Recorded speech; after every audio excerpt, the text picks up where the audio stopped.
Well, this is Arrowhead Hunting Part 2 on May the 27th. Look at this little Snyder's, or whatever he is. Missing just a little bit of his tail. As to the question about these helminth cultures and time periods and all that kind of stuff, personally, myself, I think they were probably just like we are today, and more than likely, they do. I mean, of course, their lifespans was way shorter, so their generations would roll around a little quicker. But I still bet you, just like today, you don't see very many houses over 100 years old. You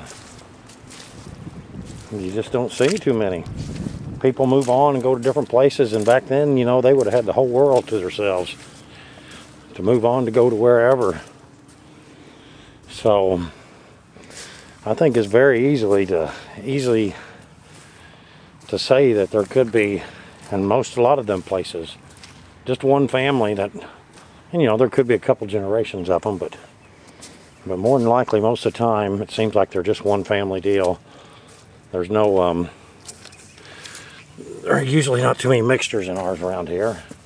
Now, like I said, I'm sure in the caves and someplace bigger, could be a lot more people come by and stay there. But it'd have to be, like I said, a outstanding feature or outstanding place.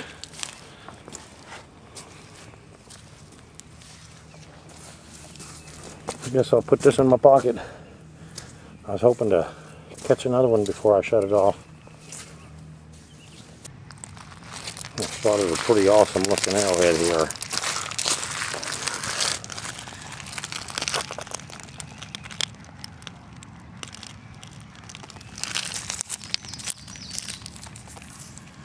I'll be darned. Look at that neat little color through the middle of it. He's just worked down this way, it looks like. Resharpened. This other ear has been completely resharpened off. Probably come from right up there. Alright. It's been a pretty doggone good day. Well, it's May 27th. It's 7:04, believe it or not, and I'm still arrowhead hunting. I stood right there looking over this nasty mess of trees and stuff, thinking, man, should I turn around and go back? And just as I was about ready to turn, I seen a piece of blue. Check it out. Here I've been digging these right side notches all day, and here I come and find one.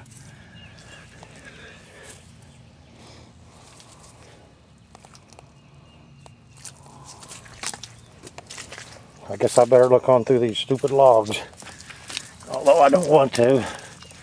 They're hard to get around. But you never know. You gotta go everywhere. Every place. Dig deeper. Look farther. Check this out. I almost reached down and picked this up. I thought it was a sinker just by the color of it. Tip's broken. But man, look at the end of the drill. That's a very tip neck. That's the wildest base everything. That's why I thought it was a sinker. Well, I wish it had the tip. I'm still pretty happy with it. Alright, I'm back at the house. It's going on 8 o'clock. And getting back to that, how long people lived in places and stuff, if you even think about today, as populated as it is and everything else, how many abandoned places there are. You hardly ever see century farms. It's just real rare. And I bet you it was the same way then.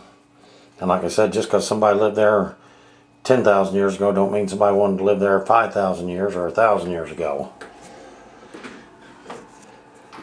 Just like this house here that Kim and I live in. More than likely after we're done, maybe one more person and it'll probably be gone. And no telling what'll be here. Now, I mean, shoot, even today we have whole towns that die out and disappear just because of a bypass or whatever. You know, I can imagine the cucumber lasting a lot longer. It had to be quite a spectacle 4,000 or 5,000 years ago. them giant houses setting up on a hill, and it was probably a town, you know. It probably lasted a long time. Look how this drill is made. This one, I thought it was a...